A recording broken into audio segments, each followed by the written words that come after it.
Hi, it's Mike with AskTractorMike.com. I spend a lot of time on this YouTube channel trying to assist my viewers in either finding obsolete parts or mating a piece of equipment that wasn't designed for your tractor to your tractor. And I'm always glad to do that. And I have a viewer letter that I'm going to read where I kind of strike out. So I'm asking for your assistance on this one. But let's get to the letter first. It comes from Russ. The letter reads, "Tractor Mike, please help. Hey, so I got a deal on an old International Harvester 3400A backhoe, but the front loader bucket is gone. From looking around, it looks like I'm relegated to purchasing a generic new bucket and welding on the brackets. Are there templates anywhere, measurements, or are there buckets that will pin right onto my backhoe? I have all the tools necessary to do any of the described actions above, in other words, cutting torch, welders, etc. Thank you so much in advance, Russ." Well, before I get to Russ's situation, let's talk about one of the things I do for a living. I don't make my living off of YouTube. I've got an online store where we offer unique items for sale for the tractor owner. And one of the things we've gotten into, and you may not know this, is loader buckets, front-end loader buckets, direct replacement loader buckets. And it was a big problem. Some of the older tractors that are out there, like the old Fords, some of the old Kubotas, some of the old Deeres, mostly the smaller tractors had really cheap loader buckets on them. And we can make a direct replacement. If you've got an old Ford 1920 or a Deere 970 or one of the older Kubotas with a wore-out loader bucket, and they could be rusted out, they could have a bow in them up or down. A lot of those clamp-on pallet forks make the bucket pretty soon have kind of a little rainbow to them, and they don't work well. Well, we can get you a direct replacement. We can get you a pin-on replacement where you take the 4 pins out, put the new bucket on, put the 4 pins back in, and you're good to go like new again. Or we can get quick attach, like a skid loader compatible or a Deere quick attach compatible quick attach that goes on the front end loader, and then a weld-on plate that goes on the bucket. But if your bucket's trash, we can get you a brand new skid loader compatible bucket, and sometimes painted the same color as the tractor. So that's what we do, and that's how I make most of my living, is supplying stuff like that. And we've got it on my website. Here, I'll put a link up here above somewhere, but that's what we do. And we've got a lot of different models that are available, but we've measured all of them to get the angles right. And geometry is incredibly important when you're trying to supply an aftermarket loader bucket. Here's an example of when the people that made the attachment didn't pay attention to geometry. Now, if you look over to the left, you can see the angle of the bucket. The top pin is forward from the bottom pin, but on the attachment, it's straight up and down. And that didn't work. You can't curl the bucket back far enough with these pallet forks to get under a load. And that's not the fault of the quick attach, it's not the fault of the tractor, it's the fault of the attachment. If you look at most attachments, they angle forward. The top pins are forward of the bottom pins.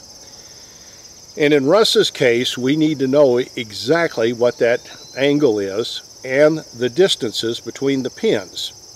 He doesn't have a loader bucket around to measure. He could take a couple of pieces of angle iron and make him brackets to fit his tractor, but he needs to know what angle they are on the original bucket. And the reason why, if you're using a backhoe, you put your back stabilizers down, and then you take your front bucket and curl it over and put it on the ground, put weight on it, and that gives you a stable base for digging.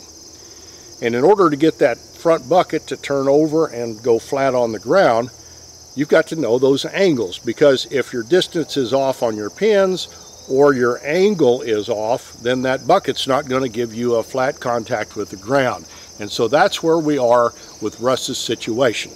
If it were a more common machine, we'd have measurements for that. But I've reached out to my suppliers of loader buckets, and no one has measurements for the 3400A. I did come up with an International 3200A here, but that's a different machine than what Russ has. That was an International skid loader with a backhoe on the back of it. Not too many of them around, a fairly rare bird. I can get a new front bucket for it without measurements, but I don't have measurements for Russ's 3400A International Backhoe. But let's go into the computer and I'll show you how to research this and what you can find out about your machine if you're trying to find something like this.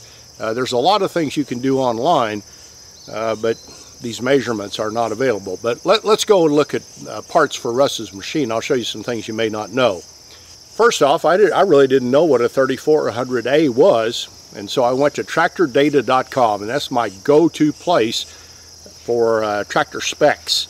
And I found it right here. It was made in the early 70s, early to mid 70s. It was a nice backhoe. It had either a 3-cylinder diesel or a 4-cylinder gas engine in it, but nothing on here about the front bucket.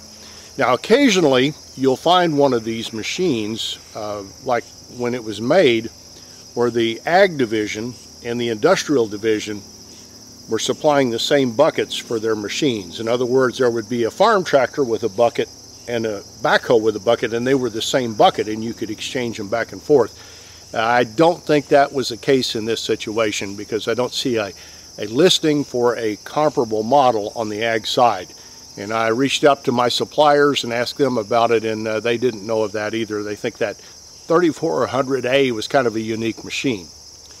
So now that I know a little bit more about the machine, you may not know this, but a lot of the major suppliers have parts lookups on their websites. If you've got a John Deere, New Holland, Case, Kubota, I think Mahindra's got it, and some of the other manufacturers may as well, you can look up parts for your machine online. So I went to Case's website to look up, Case International. They went together a few years ago to see if I could find this machine, and I actually came up with nothing. And I'm like, uh-oh, Russ, you bought a machine you can't get parts for. And then it dawned on me, this is a backhoe. And so a backhoe is going to be on the Case construction side. And so I went there and it popped right up. I mean, even though this is a really, really old machine, you could still get parts for it, but you're not going to get them from your Case IH ag dealer. You're going to have to go to a Case industrial dealer to find parts for it, and I'm sure they won't have them in stock. They'll have to order them. But I went looking around to see if maybe they'd have some dimensions on the bucket or a picture of the bucket where we could look and see what the kind of the angles and estimate those angles. And this is as far as I got. They've got a drawing of a couple of buckets, and then they've got a 4-in-1 bucket where they kind of show the pins, but it's a drawing, and I don't really trust that. So the bottom line for Russ is he's kind of stuck. He needs to know those angles, and you could kind of estimate them. Most skid loaders now are like, I think it's 23 degrees. The top pin is forward of the bottom pin, and that's the industry standard now. I don't know what it would have been back then.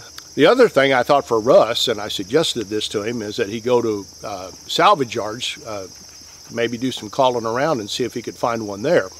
And salvage yards now, if you're looking for obsolete parts, have kind of broken into two groups, in my mind. You've got these big conglomerates where they merge together a bunch of salvage yards together, and they're all over the country, they're nationwide, and they'll have a locator where they can find things like that.